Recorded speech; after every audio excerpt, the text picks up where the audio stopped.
Selamat pagi anak-anakku sekalian, dimanapun kalian berada.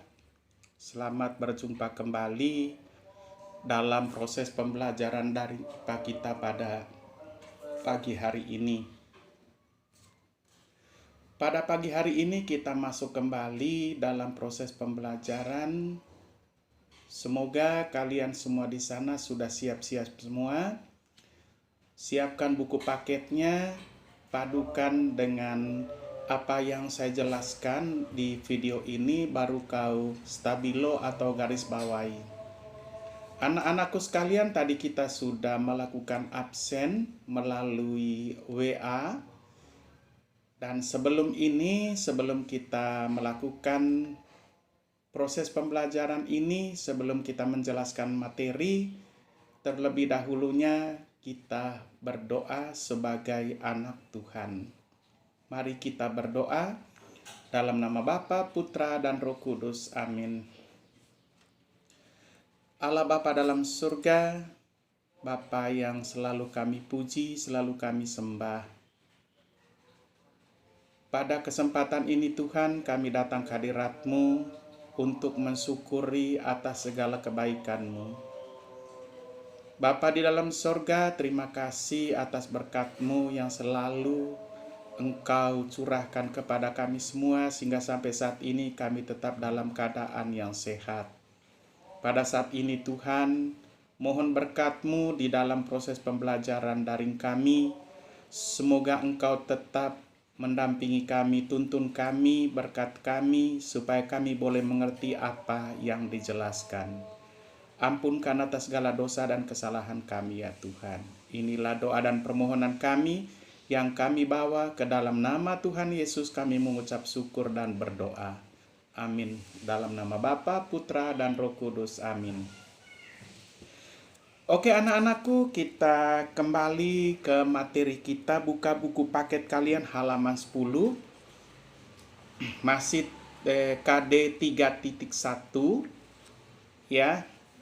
Sistem reproduksi pada manusia, dengan tujuan siswa dapat menjelaskan kelainan dan penyakit pada sistem reproduksi pada manusia. Sistem reproduksi tak jarang mengalami gangguan. Gangguan itu dapat terjadi akibat tumor, infeksi bakteri, jamur, parasit, dan virus, atau akibat kelainan, disfungsi organ itu sendiri. Penyakit yang dapat ditularkan melalui alat reproduksi disebut penyakit menular seksual atau PMS. Penyakit menular seksual ini dapat ditularkan melalui cairan, misalnya cairan dari vagina, cairan dari sperma, dan darah. Penularannya dapat melalui hubungan seksual, serta penggunaan jarum suntik dan alat kedokteran lainnya dipakai secara bersamaan atau secara bergantian. Yang pertama anak-anakku, dalam buku paket kalian, penyakit yang diakibatkan oleh bakteri. Nah, kita lihat yang pertama, penyakit pada sistem reproduksi yang diakibatkan oleh bakteri. Yang pertama adalah gonore, ya, gonore atau GO. Gonore ini disebabkan oleh infeksi bakteri Neisseria gonorrhoeae. Nah, bakteri ini, gejala yang ditunjukkan itu pada laki-laki dan perempuan. Di antaranya, gejala pada laki-laki, satu, rasa sakit pada waktu buang air kecil dan ereksi. Barangkali kamu tidak tahu ereksi pada waktu kau punya alat kelamin itu tegang, ya. Yang kedua, keluar nanah dari saluran urin, terutama pada pagi hari. Sedangkan gejala pada perempuan diantaranya nyeri pada perut bagian bawah dan kadang disertai keputihan. Yang kedua, alat kelamin terasa sakit atau gatal. Dan yang ketiga, rasa sakit atau panas jika buang air kecil. Ya, itu adalah gejala baik pada laki-laki maupun pada perempuan penyakit GO, gonore. Ya. Yang kedua, klamidia. Klamidia disebabkan oleh bakteri. Klamidia trachomatis. Ingat ya, tadi GO, Neisseria gonorrhoea. Sekarang klamidia trachomatis. Gejalanya adalah keputihan yang disertai nyeri saat buang air kecil. Ini pada perempuan. Klamidia, ya. Yang berikut sipilis atau raja singa. Penyebab sipilis adalah infeksi bakteri Treponema pallidum. Gejalanya adalah sebagai berikut: timbulnya luka yang tidak nyeri di penis pada laki-laki, bibir kemaluan atau leher rahim atau serviks pada perempuan. Infeksi dapat berlanjut menyerang organ reproduksi yang lain, misalnya otak, pembuluh darah dan jantung, serabut saraf, serta sumsum tulang belakang. Ini infeksi lanjutan dari sipilis kalau dibiarkan.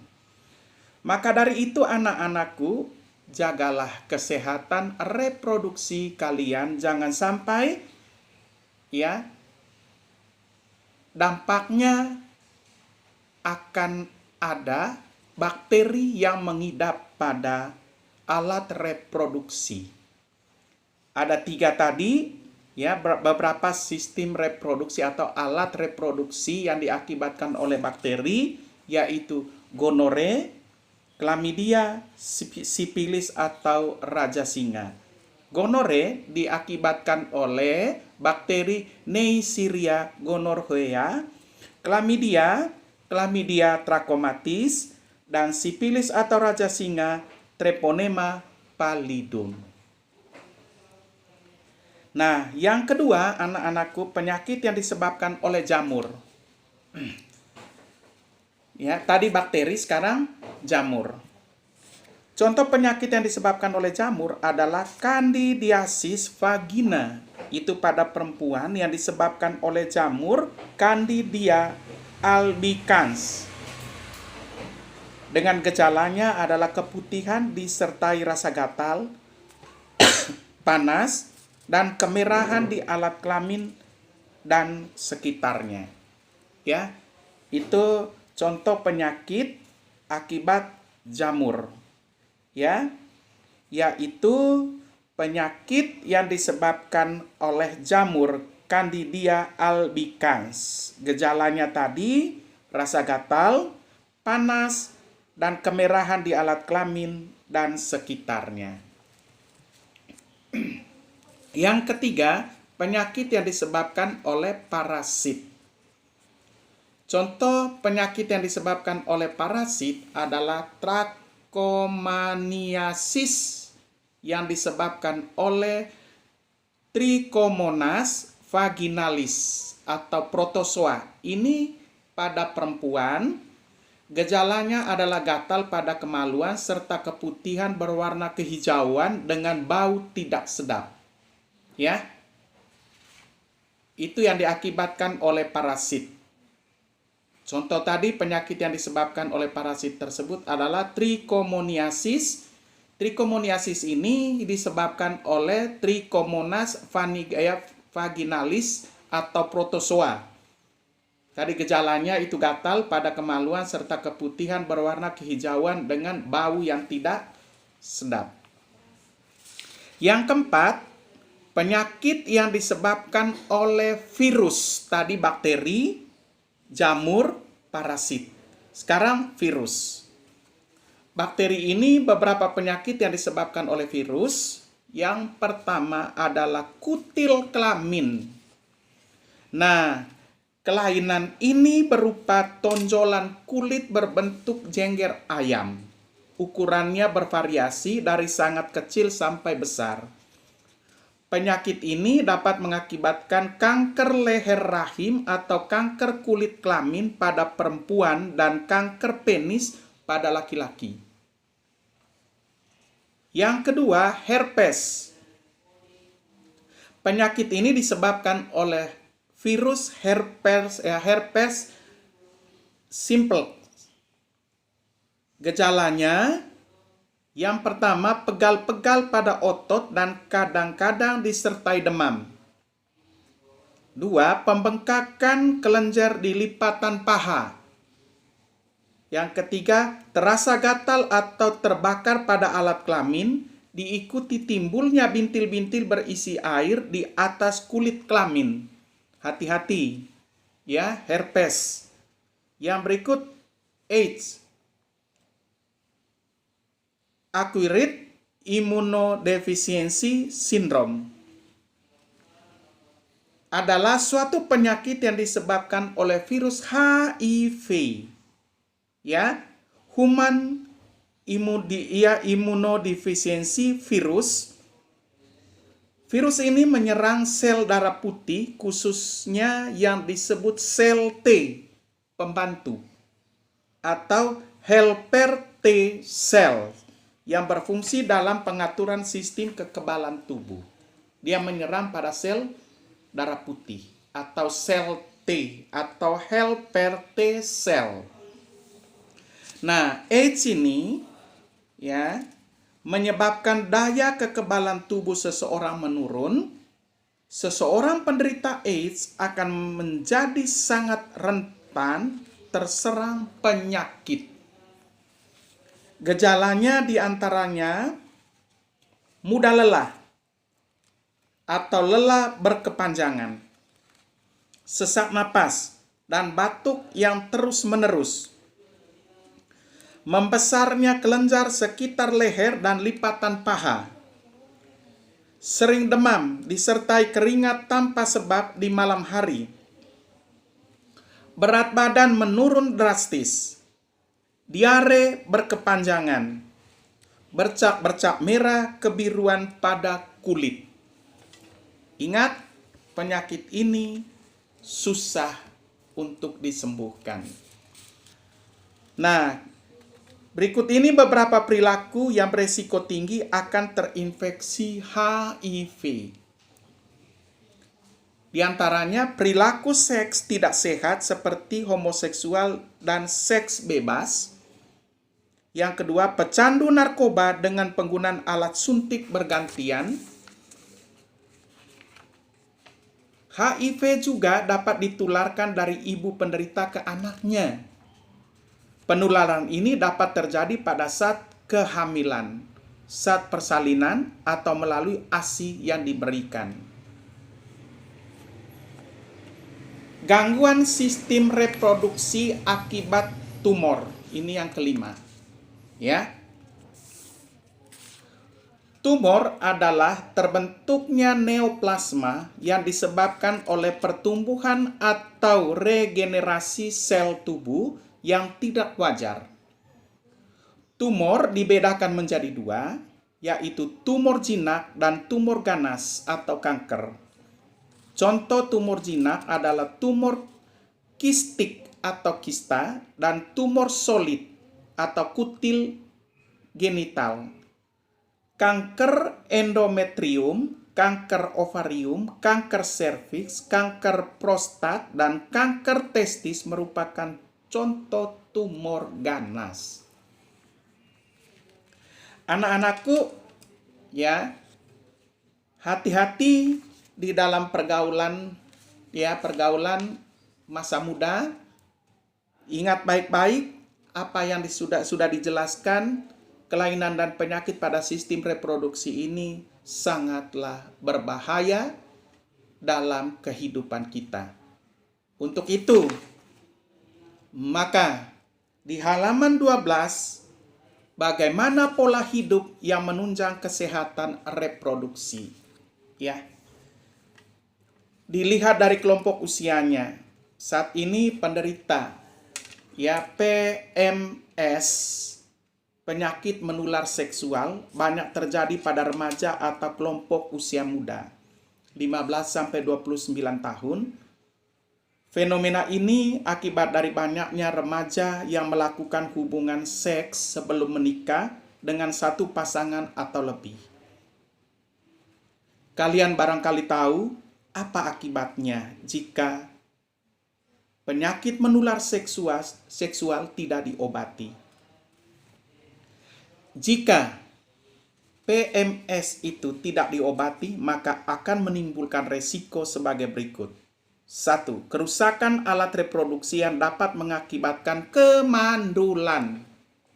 2. Kerusakan saraf dan kepikunan dini. 3. Menularkan pada bayi dalam kandungan. 4. Menularkan pada pasangan seksualnya. 5. Menyebabkan kematian. Bagi remaja, cara terbaik dan efektif untuk menghindari penyakit menular seksual adalah dengan tidak melakukan hubungan intim sebelum menikah. Ada banyak cara yang dapat dilakukan untuk mencegah penularan penyakit menular seksual sebagai berikut. 1. Jangan mencoba-coba melakukan hubungan seks sebelum menikah. 2. Lakukan kegiatan yang positif agar dapat menghindari keinginan untuk berhubungan seks. 3. Cari informasi sebanyak mungkin tentang risiko tertular PMS. 4. Pengendalian diri dengan pendidikan agama, religius. Diskusikan dengan keluarga, teman, atau guru mengenai hal-hal yang berkaitan dengan perilaku seks. Remaja harus berani menolak dengan tegas bila ada yang mengajak berhubungan seks. No. Tidak. Anak-anakku, itulah sedikit materi yang dijelaskan dalam video ini, mulai dari kelainan dan penyakit pada sistem reproduksi sampai pada pola hidup yang menunjang kesehatan reproduksi.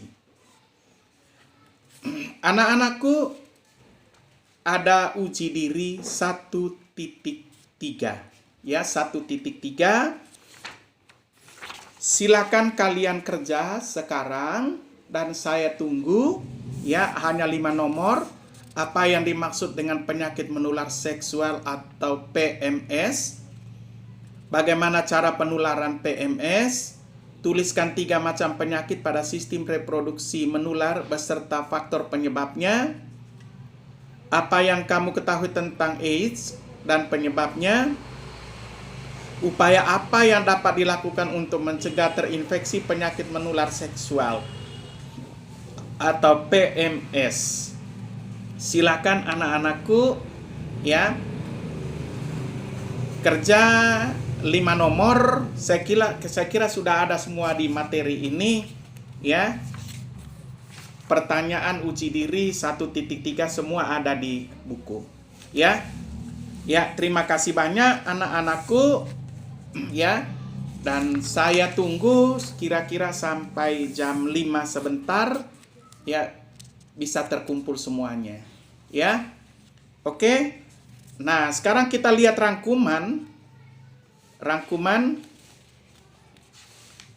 Reproduksi merupakan suatu proses dari makhluk hidup untuk menghasilkan individu baru dari jenisnya sendiri.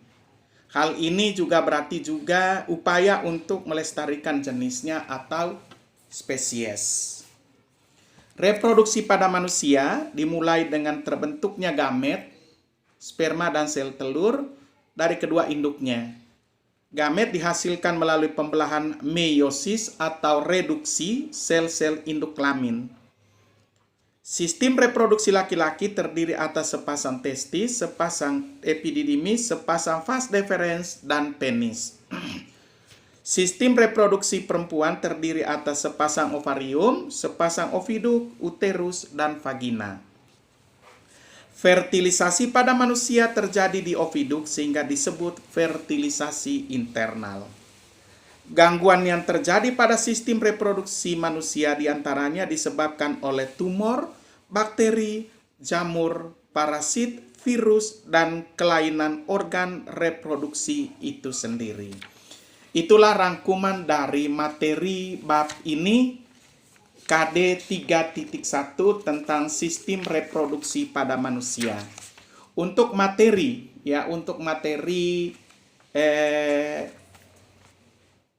bab 1 sampai di sini dulu. Nanti perhatikan baik-baik minggu depan kita ulangannya itu pilihan ganda di evaluasi 1. Pilihan ganda di evaluasi 1 nomor 1 sampai 15 ya.